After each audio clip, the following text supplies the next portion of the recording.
Olá, tudo bom? Bem-vindo a mais uma aula, todos os alunos aqui da Escola de Servos. Hoje nós estamos na nossa terceira aula com o tema O Intercessor. Se fala muito sobre batalha espiritual, sobre intercessão, sobre oração, jejum, isso tudo é muito importante. Mas eu, pessoalmente, creio que a pessoa do intercessor deveria ser a prioridade.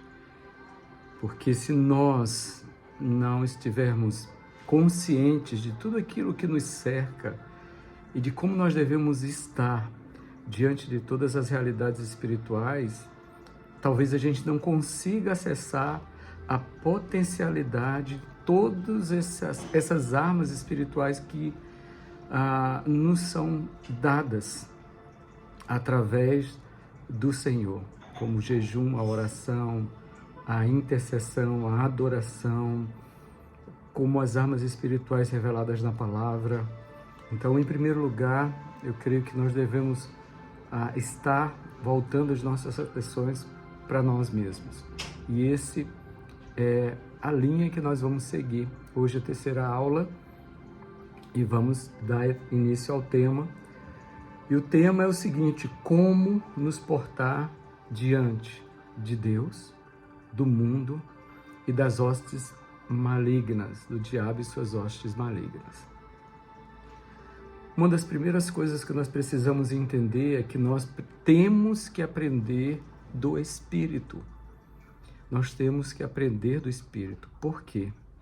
Porque é o Espírito que vai revelar a nós as nossas debilidades, é Ele que vai trazer isso, é Ele que vai revelar as armas espirituais, é Ele que vai nos ensinar a orar, é Ele que vai nos conduzir em entendimentos que só Ele pode trazer. Então, um curso que se faça como esse aqui que você está fazendo, ele é parte de um instrumento ou de um mecanismo que Deus está usando para acessar você, para chamar a sua atenção.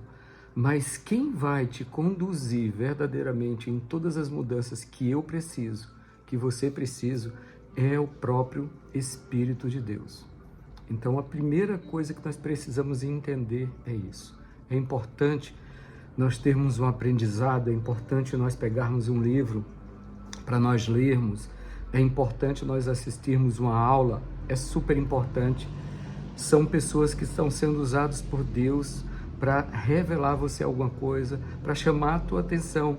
Mas quem vai estar pegando essas verdades, fazendo com que você absorva isso, não só no teu intelecto, mas na sua alma e no seu espírito, é o Espírito Santo de Deus. Por isso que a primeira coisa que nós precisamos entender e buscar é como nos achegar a Deus, para aprender dele.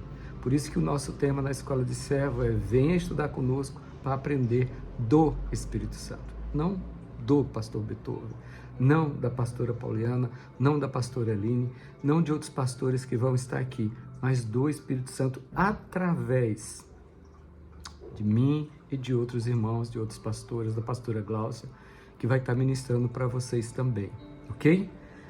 Salmo 121 fala: eleva os meus olhos para os montes, de onde me virá o socorro? O meu socorro vem do Senhor, que fez os céus e a terra. Davi aqui, ele não tinha dúvidas. Algumas pessoas leem esse texto e interpretam como se fosse uma dúvida que havia no coração do Davi. Não, mas Davi estava revelando para ele mesmo e para os montes, para os inimigos que se portavam diante dele, de onde vinha o socorro. Ele estava declarando, ele não estava duvidando. Isso não tem sentido nesse capítulo da palavra. Nesses salmos aqui não tem sentido dizer que isso era uma dúvida no coração de Davi. Porque logo em seguida ele declara de onde vem o socorro, ele sabia de onde vinha. Ele estava expressando isso, ele estava trazendo a luz sobre de onde vem o socorro, ele estava declarando para os inimigos dele de onde vinha o socorro, assim como ele declarou diante do Golias, do gigante Golias. Em um momento, Davi duvidou disso.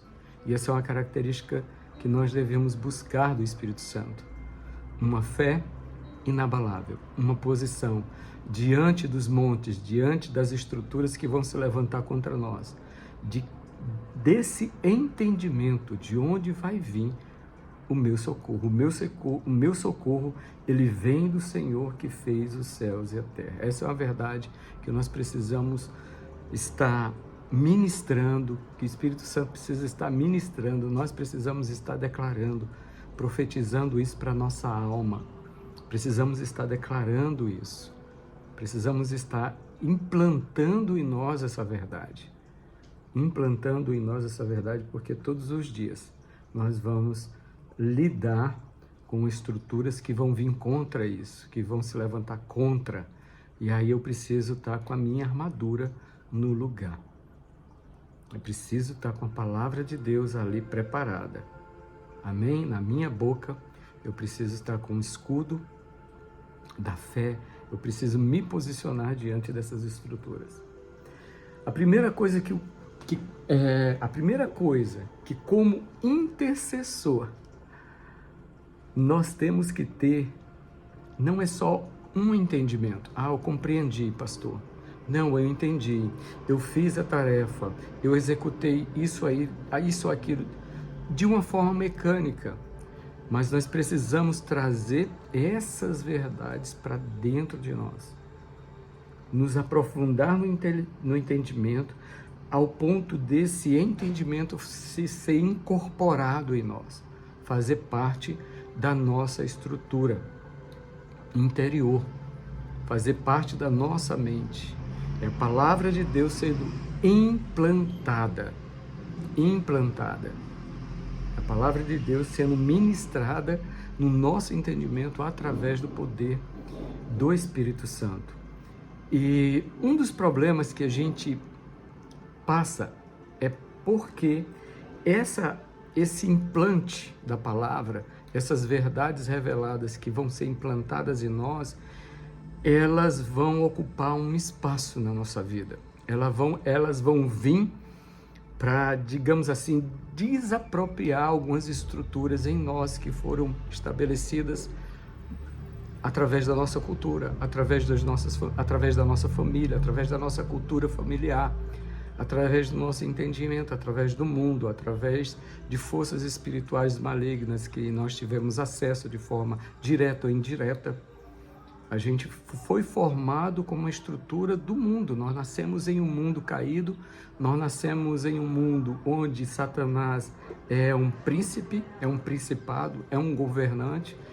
A gente está, desde o nosso nascimento, a gente é exposto a todas essas influências e isso, de uma forma direta ou indireta, entra na nossa vida. E quando a palavra de Deus ela é revelada a nós, a gente tem diante de nós agora um desafio, fazer com que essas verdades, elas passem e venham a fazer parte da nossa vida ou não. E é aí justamente onde a gente mais erra, onde a gente mais peca, é de conhecer a verdade e não colocar essa verdade em prática. Não absorver essa verdade, mas simplesmente ter um entendimento.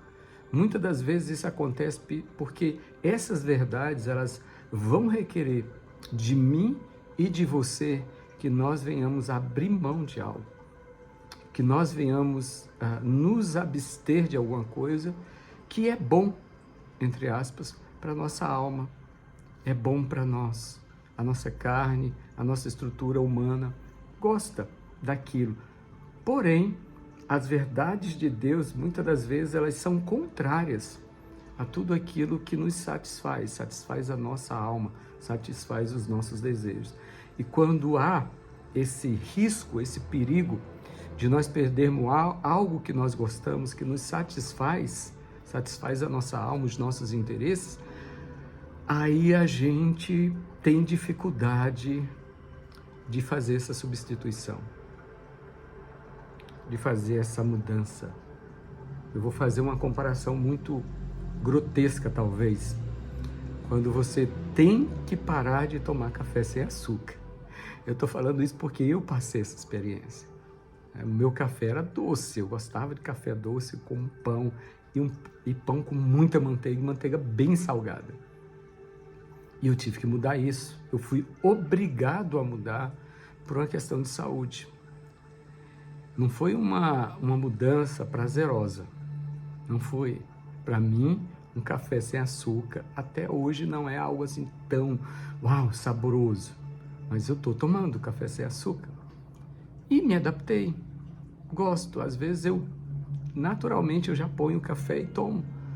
Nem lembro, puxa, de colocar pelo menos um pouquinho de açúcar. Mas já está sendo incorporado na minha estrutura. Porque o café só com açúcar, ele é prejudicial. A mesma coisa acontece na nossa vida emocional e na nossa vida espiritual. Eu tenho que me esforçar para gerar essa mudança. Eu tenho que abrir mão dos meus prazeres por algo que a minha alma não gosta, mas que é necessário para a minha saúde. Eu dei um exemplo assim muito grosso para ficar bem claro para nós. A mesma coisa são coisas ao redor da nossa vida, estruturas nossas precisam ser mudadas. Então esse é um dos primeiros problemas que nós passamos como intercessores. Por quê? Porque como é que eu vou ministrar na vida de alguém acerca de mudança de hábito, acerca de uma transformação de vida, se eu não consigo nem vencer uma colher de açúcar? Como é que eu vou me posicionar contra uma estrutura espiritual se eu não consigo vencer um ponteiro de relógio? Eu sou uma pessoa que sempre chega atrasado nos meus compromissos. Eu não sou pontual. Se eu não consigo vencer isso, como é que eu quero vencer o diabo? Porque, pastor, mas você está exagerando. Não. Existe uma estrutura por trás de tudo espiritual. Lembra desse princípio. Tudo aquilo que nos cerca, o nosso mundo, tudo, por trás de todos os acontecimentos, tem um fundo espiritual. O inimigo, ele se move em todas as áreas da nossa vida. Em todas as áreas, na nossa saúde, até porque o objetivo dele é nos matar. E muitas das vezes ele está usando isso e a gente está rindo. Muitas das vezes a gente está fazendo um pouco caso. Porque a nossa mentalidade, a mente do reino ainda não foi trabalhada. A estrutura mental que nós temos ainda não foi completamente mudada para uma estrutura mental do reino de Deus. Ainda não foi mudada. Por exemplo, o nosso linguajar. Mas é porque fulano fala assim, porque Beltrano fala assim, porque na minha família todo mundo fala desse jeito. Sim, mas só que você não faz parte mais desse mundo. Você faz parte do reino de Deus. E todo reino tem uma linguagem. A gente vai estudar isso em um curso que eu vou dar. Todo reino tem uma linguagem. Se você vê alguém falando francês, lógico que aquela pessoa provavelmente vai ter uma grande chance, né, de ser da França. Se você vê alguém falando Swahili, provavelmente aquela pessoa ou é da Tanzânia ou é do Quênia. Você já identifica a pessoa pela linguagem dela. E a Bíblia fala muito sobre isso, sobre a nossa forma de falar. Então eu estou dando um exemplo para falar acerca do reino de Deus e do governo de Deus em nós, na nossa estrutura, que tem que mudar por completo. Ok? Em relação, princípio número 1. Então, entendendo sobre isso, buscar Deus de forma sincera, verdadeira e intensa, para que essas verdades sejam estabelecidas em nós. Porque se essas verdades não forem estabelecidas como um princípio, como um fundamento, a gente não tem autoridade espiritual para estar ministrando. A gente não vai ter, a gente pode até falar desses assuntos, mas com que autoridade? Com que moral você vai falar, você vai chamar a atenção de alguém que chegou atrasado, se você mesmo, se eu não tenho? Como é que eu vou falar, como é que eu vou chamar a atenção se eu mesmo não tenho essa postura de estar chegando no horário sempre? Lógico que uma hora ou outra vai ter um atraso, vai ter uma eventualidade e a gente vai chegar atrasado, mas não como um hábito. Tudo que se torna um hábito é uma estrutura que está sendo montada em nós.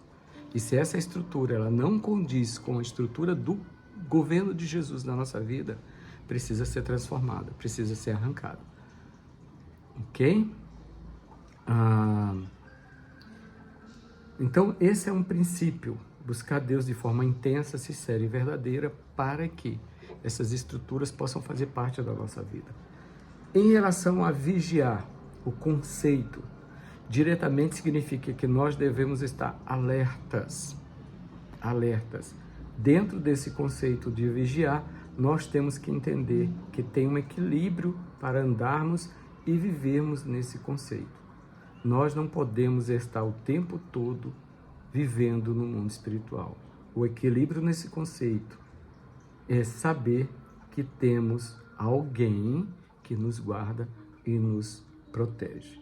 E é justamente nesse segundo ponto aqui que eu queria fazer algumas observações. Precisamos buscar Deus de forma intensa, precisamos nos dedicar, precisamos entrar no mundo espiritual e viver nesse reino. Mas nós temos que ter um equilíbrio em relação a isso, senão a gente vai entrar num legalismo. E Satanás ele é legalista, aí já entra no campo de Satanás, já entra na ação do diabo e suas hostes malignas, que é aquilo que nós estamos estudando hoje.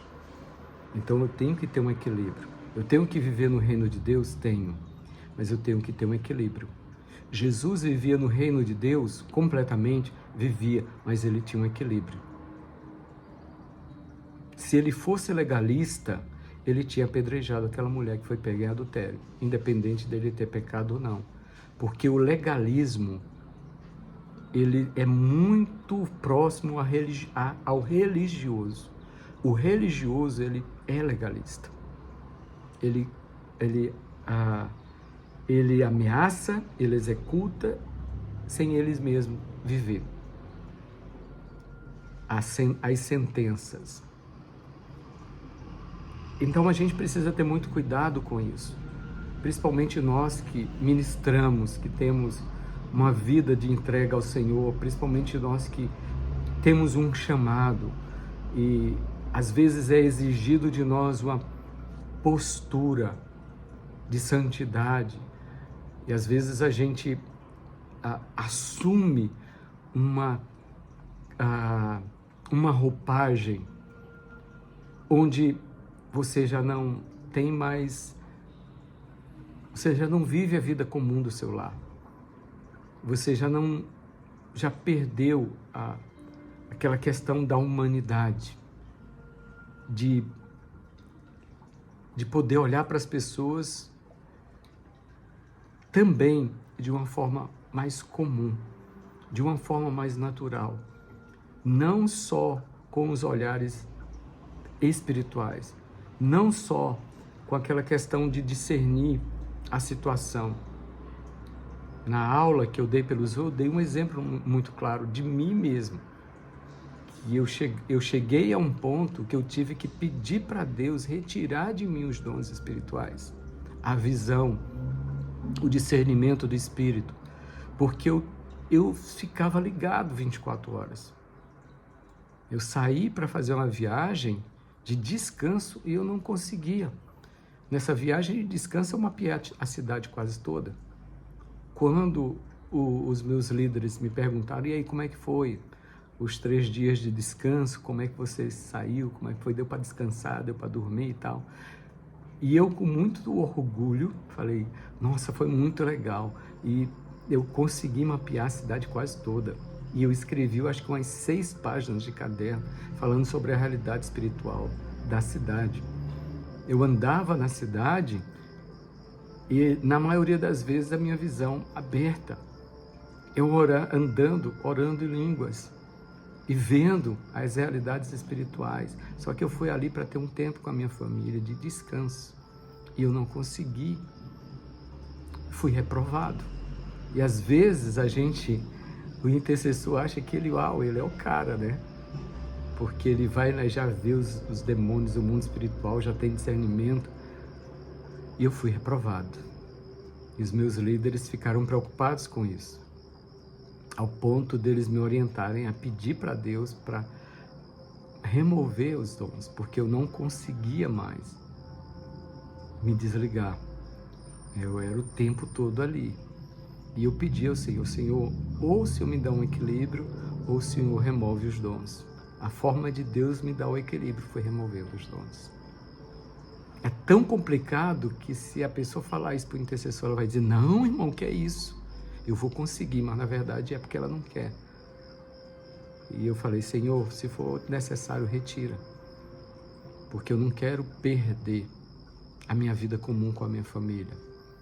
O meu domingo para sair com meu filho para brincar na praça sem ter que ficar ali analisando o mundo espiritual, sem ter que estar discernindo tudo. Quero sair com meu filho para a praça para andar de bicicleta e brincar e sorrir com ele. Então isso é muito sério para nós como intercessores. E nós temos que vigiar em relação a isso. E isso está muito ligado à questão do orgulho espiritual. Tem pessoas que já não conseguem acessar o mundo normal. Vai sair com os amigos, é o tempo todo ali olhando os demônios, analisando o comportamento de um, o comportamento de outro. E isso chega a um ponto de um legalismo muito grande. Isso é perigoso, isso é doentio. Isso é doentio. Então a gente precisa ter muito cuidado com isso. Amém? Todas as vezes que nós não vivemos uma vida equilibrada dentro do nosso ministério, nós estamos nos afastando do Senhor. O Senhor é o equilíbrio. Jesus era o equilíbrio. O ministério de Jesus era equilibrado. No sentido dele não estar no centro da nossa vida. Nós precisamos buscar em Deus, aprendendo dele. O Senhor, ele vai nos ensinar a usar toda a capacidade espiritual que ele nos deu, sem que a gente entre num desequilíbrio, sem que a gente perca o ponto exato de usar aqueles dons, ou de ser usado pelo Espírito Santo. Uma das verdades que eu preciso sempre saber onde o meu discipulador pode me levar, até onde ele vai poder me ensinar. O próprio Jesus, ele não deu continuidade com seus discípulos. Isso é o ponto 2, tá? Ele não deu continuidade com seus discípulos. Em alguns momentos, Jesus deixou seus discípulos sozinhos. Eles precisavam aprender a buscar no Pai a sabedoria, o entendimento, o discernimento, as verdades. Assim o Senhor os ensinava. Esse é o ponto 2, tá? Esse é o ponto 2. Eu estou fazendo as observações aqui. O ponto 2 é justamente esse entendimento que nós precisamos ter acerca da pessoa que está sendo o seu discipulador, do apóstolo sobre a sua vida. Até que ponto eu tenho que buscar nele? Primeiro ele vai saber, ele como um discipulador levantado pelo Espírito Santo sobre a sua vida, ele vai saber o momento até onde ele vai, até onde lhe é permitido caminhar juntos no sentido de discípulos e apóstolos. Ele vai ter momentos onde ele vai ter que se afastar de você por um período, para que você tenha suas experiências e não você fique na dependência completa dessa pessoa. Por um tempo essa pessoa ela vai estar te levando, por um tempo essa pessoa vai estar te ensinando, mas vai ter momentos da sua vida onde ele vai deixar você. Momentos na vida dos discípulos que Jesus não foi com eles. Jesus não teve ali no início daquela tempestade do mar, Jesus tinha ficado orando. Jesus, quando enviou os 12, os 70, os 120, ele não foi junto, ele ficou. E Jesus, ele ministrou, e ele não ficou com os discípulos até a morte de cada um, não. Não, você vai ficar comigo, pastor? Os discípulos tinham medo. Mas Jesus, ele sempre é fiel. E ele falou, eu vou enviar o Espírito Santo. Ele vai dar continuidade ao meu ministério. Ele vai estar sempre com vocês. Ele sim vai estar sempre conosco. Eu não vou estar o tempo todo com vocês. Vocês hoje estão aqui como discípulos meus. Eu como apóstolo sobre a vida de vocês, os ensinando, os conduzindo. E juntos nós estamos andando nesse aprendizado. Primeiro que nós não entendemos cobertura espiritual como se prega hoje. Um líder sobre a sua vida, onde o líder ordena todas as coisas.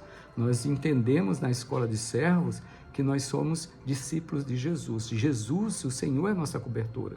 E eu sou o discipulador sobre a sua vida. O Senhor me colocou como apóstolo sobre a sua vida. Talvez eu ande com você durante muitos anos. Talvez a gente caminhe junto pelo resto da minha vida. Mas juntos. Discípulo. Os discípulos, um ao lado. Discipulado, discípulo ao lado. Não um líder e o discípulo embaixo. Nós entendemos que a visão é assim. Jesus andava com os discípulos. Eles ensinavam a obediência, ao respeito à autoridade, tudo isso é necessário. Mas a posição de Jesus era estar ao lado desses discípulos, ensinando-os, amando aquelas pessoas, ministrando sobre a vida deles e muitas das vezes deixando eles irem só. É importante isso dentro do discipulado bíblico. É muito importante isso. Então, isso é uma das coisas, é um segundo ponto importante na vida de um ministro do Senhor, no caso, nós, intercessores. Nós temos alguém, é importante ter alguém que nos dê uma palavra. É importante termos alguém que fale na nossa vida. É importante nós termos um discipulador. É importante nós termos um apóstolo sobre a nossa vida. É importante que alguém nos direcione, mas nós temos um limite com essa pessoa. Barnabé e Paulo, Marcos também. É importante a gente entender isso. É importante. E isso nos guarda de nós não vermos as pessoas, os líderes, os pastores, os apóstolos, como o nosso arrimo. O arrimo da nossa vida é Jesus. Ele é a nossa cobertura, Ele é o nosso suporte, Ele é o nosso bom pastor, Ele é o pastor das ovelhas, Ele morreu por nós, Ele pagou o preço, Ele irá conosco e andar conosco pelo resto da nossa vida, iremos morar com Ele. Mas ao longo da nossa caminhada aqui, o Senhor vai estar colocando pessoas. Talvez você fique junto comigo durante muitos anos, mas talvez não. Talvez ano que vem o Senhor te encaminhe a outra pessoa para você aprender aquilo que você precisa através daquela pessoa. Isso quebra um pouco da questão da dependência humana. Nós precisamos depender do Senhor, precisamos respeitar e honrar os nossos pastores e os nossos apóstolos. Mas é uma honra limitada, humana. Nós devemos honrar e respeitar de forma sobremaneira o Senhor, o nosso Deus. Amém? Segundo ponto é esse, o equilíbrio em relação a esse discipulado que nós precisamos ter.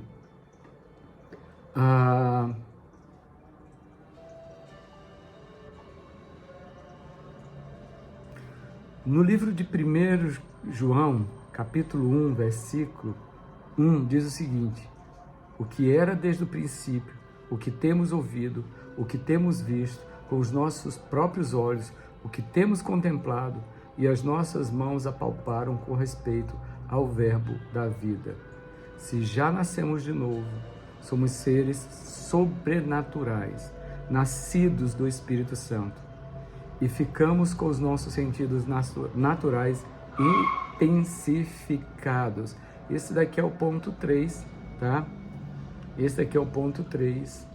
Os nossos sentidos naturais intensificados. e adestrados para saber, pelo Espírito Santo, o que é bom e o que é mal. Existem sons no mundo espiritual que precisamos identificar. Também existem odores e visões e diferentes sensações de toque. Com muita intensidade, precisamos ser capacitados pelo Espírito Santo de Deus. Todos nós temos acesso ao trono de Deus. O que temos ouvido, o que os nossos olhos têm discernido com clareza, o que temos percebido e o que as nossas mãos têm tocado são coisas que reconhecemos, porque não somos mais seres humanos naturais. Leia o segundo capítulo de Coríntios. Vou deixar aqui uma tarefa para você. Você vai ler o segundo capítulo do livro de Coríntios, para nós termos um entendimento acerca das coisas espirituais.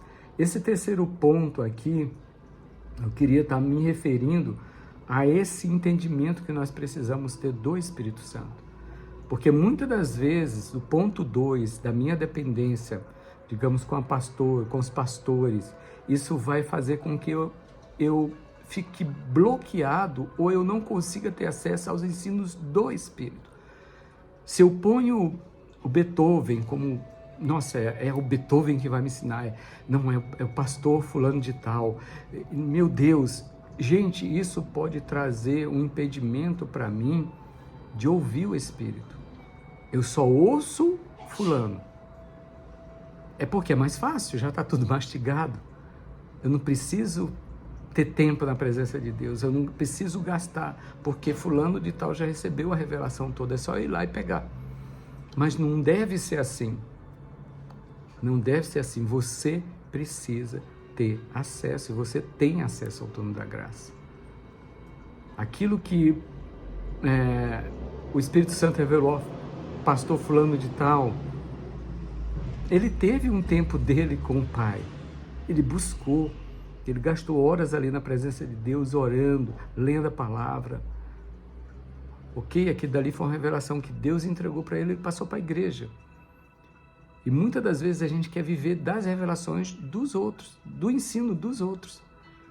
Sendo que você pode também acessar esse mesmo trono e receber coisas profundas, muito profundas de Deus. Esse é um perigo de nós termos alguém como o nosso discipulador, o nosso apóstolo, nesse sentido de dependência humana. Nós precisamos de alguém, repetindo, nós precisamos de um pastor, nós precisamos de um apóstolo sobre a nossa vida, nós precisamos de alguém que fale, que ore por nós, que nos aconselhe, mas essa pessoa ela não pode assumir a posição do Espírito Santo na sua vida. Se no dia que essa pessoa falhar, você não vai entrar em crise. No dia que essa pessoa, Deus tirar essa pessoa por um tempo da sua vida, você não vai entrar em crise, porque você já tem um lugar junto ao Pai. Você tem acesso a esse trono, ao Senhor que vai suprir todas as tuas necessidades. Ok? Esse é o terceiro ponto que é muito importante. Ok? Leia 1 Coríntios capítulo 2, uma tarefa aqui, para nós compreendermos a mente do Espírito, para nós compreendermos a mente do Espírito, ok? Bom, entramos em uma área onde precisamos de muito entendimento de Deus, humildade, simplicidade para aprender as coisas do Espírito, as coisas do Espírito. Nós precisamos desse tempo. Nós precisamos, como intercessores, ter esse acesso, aprender a chegar ao trono da graça. Tem gente que não consegue. Tem gente que para chegar ao trono da graça precisa de outra pessoa para conduzir. E não deve ser assim. Você tem que ter esse acesso ao trono de Deus. Tá? O Senhor nos mostra como usar os 5 sentidos que Ele nos deu. A audição, a visão, o paladar, o tato, o olfato, para que possamos identificar quem ou o que está acontecendo ao nosso redor e até em outras nações. Esse daqui é um ponto que eu gostaria de tratar na próxima aula. Eu vou só terminar de ler aquilo que eu escrevi para que você já possa estar entendendo do que nós vamos tratar na próxima aula. Deus nos deu esses sentidos para serem usados e estarem ligados ao Espírito. E ligados também no mundo espiritual. O nosso corpo espiritual, a área de atuação dele é muito grande. E conectado com o Espírito Santo de Deus, não existe limites para os nossos sentidos espirituais ativados em Deus. O que você percebe? O que você percebe? O que você percebe à sua volta? O que você ouve? O que você sente ao tocar em algo ou em alguém? Que odor você está discernindo? Que gosto você está sentindo? E o que estamos demonstrando através das nossas vidas que possa ser observado pelos outros? Que odor transmitimos? Como somos ouvidos? E assim por diante. Vai ficar reticência? A gente vai tratar desse assunto na próxima aula. Agora a gente vai poder entrar em uma área, digamos assim, um pouco mais sensível, porque a partir de agora você já sabe que a sua dependência é de Deus. Que existe um pastor sobre a sua vida, que existe um apóstolo sobre a sua vida, mas a sua dependência é do Pai. Agora a gente vai poder acessar algumas coisas espirituais, porque a gente vai ter a segurança de que o nosso fundamento, a nossa base, o apóstolo das nossas almas é o Senhor Jesus Cristo. Eu não vou ter o risco de me frustrar, de entrar na depressão, de me desviar, porque o meu apóstolo, o meu pastor, de alguma forma me rejeitou, em algum momento não foi atencioso comigo. Eu estou com o fundamento firmado. E essa é a base de todo ministro do Senhor, ter os fundamentos em Jesus, para que nós possamos manter um equilíbrio na nossa vida. Que Deus te abençoe. Aguardo você na próxima aula, em nome do Senhor Jesus.